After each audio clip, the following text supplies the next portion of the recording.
नमस्कार। आज हम कार्तिक मास में कहे जाने वाली दो कहानियाँ सुनेंगे। तुलसी माता और बुढ़िया माई की कहानी। कार्तिक माह में सभी औरतें तुलसी जी को जल से सींचा करती थी। एक बुढ़िया भी थी जो कार्तिक माह में तुलसी को सींचने जाती थी। और जब वह जाती थी तो तुलसी माता से कहती थी कि हे तुलसी माता, सत की दाता, मैं तेरा बीरवा सींचती हूँ। मुझे बहू दे, पीले रंग की धोती दे, मीठा ग्रास दे, बैकुंठ में वास दे, अच्छी मौत दे, चंदन का काठ दे, अच्छा राज दे, खाने को दाल भात दे, और 11 एकादशी के दिन कृष्ण का कंधा दे। बुढ़िया माई की यह बातें सुन तुलसी माता सूखने लगी। तुलसी माता को यूं सूखते देख भगवान ने पूछा कि हे तुलसी, तुम दिन प्रतिदिन क्यों सूखती जा रही हो?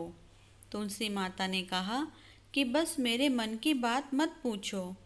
भगवान ने कहा कि मैं नहीं पूछूंगा तो कौन पूछेगा? इस पर तुलसी माता कहती है कि एक बुढ़िया आती है और अपनी बात कहकर चली जाती है। मैं उसकी सभी बातें पूरी कर दूंगी, लेकिन कृष्ण का कंधा कहाँ से लाऊंगी? भगवान कृष्ण बोले कि वह मरेगी तो अपने आप ही कंधा देने आऊँगा। तुम बुढ़िया माई से यह बात कह देना। इसके कुछ दिन बाद बुढ़िया मर गई। बुढ़िया के मरने पर सारा गांव इकट्ठा हो गया और उसका अंतिम संस्कार आने पर उसे उठाने लगे, लेकिन वह बहुत भारी हो गई, जिससे उसकी अर्थी टस से मस नहीं हुई। सभी बोले कि यह तो बहुत संस्कारी थी, बहुत पूजा पाठ करती थी, कोई पाप नहीं किया, फिर यह इतनी भारी कैसे हो गई? बूढ़े ब्राह्मण के वेश में भगवान आए और कहने लगे कि यह भीड़ कैसी है? तब गांव वाले बोले कि एक बुढ़िया मर गई है और वह इतनी पापिन थी कि उसकी अर्थी नहीं उठ रही है, बहुत भारी हो गई है। भगवान बोले कि मुझे इसके कान में कुछ कहने दो, फिर यह उठ जाएगी।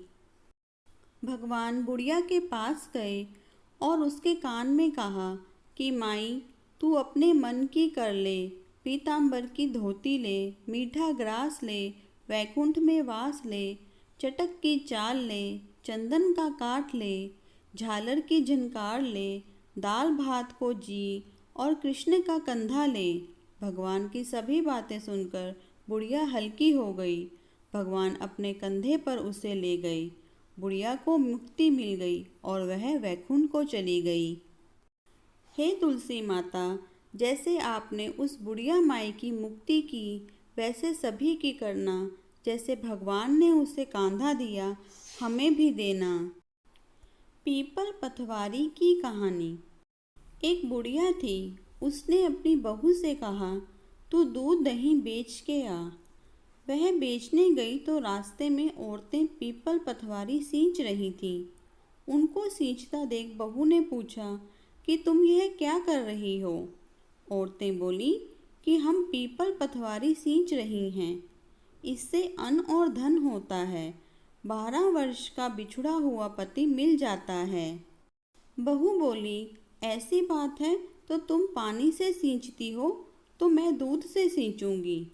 गुजरी बहू रोजाना दूध दही बेचने नहीं जाती। वह रोजाना दूध को पीपल में और दही पथवारी में सींचती। सास दूध दही का दाम मांगती तो कह देती महीना पूरा हो जाने पर लाकर दूंगी। कार्तिक का महीना पूरा हो गया। पूर्णिमा के दिन बहू पीपल पथवारी के पास जाकर बैठ गई। पटवारी ने पूछा, तुम मेरे पास क्यों बैठ गई?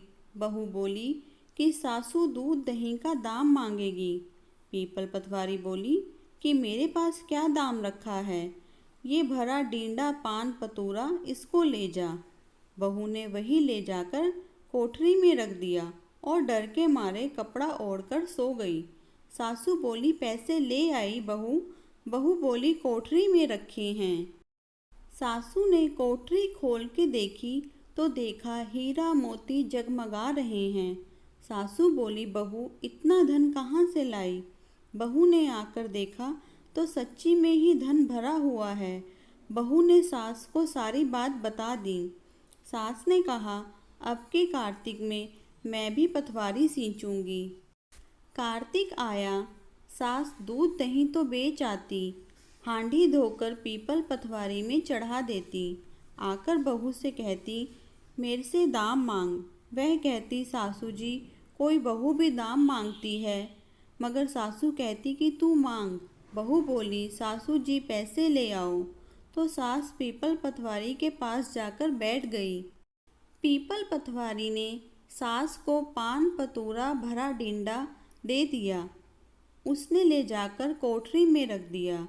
बहू ने खोलकर देखा तो उसमें कीड़े मकोड़े बिलबिला रहे हैं। बहू ने कहा, सासू जी यह क्या है?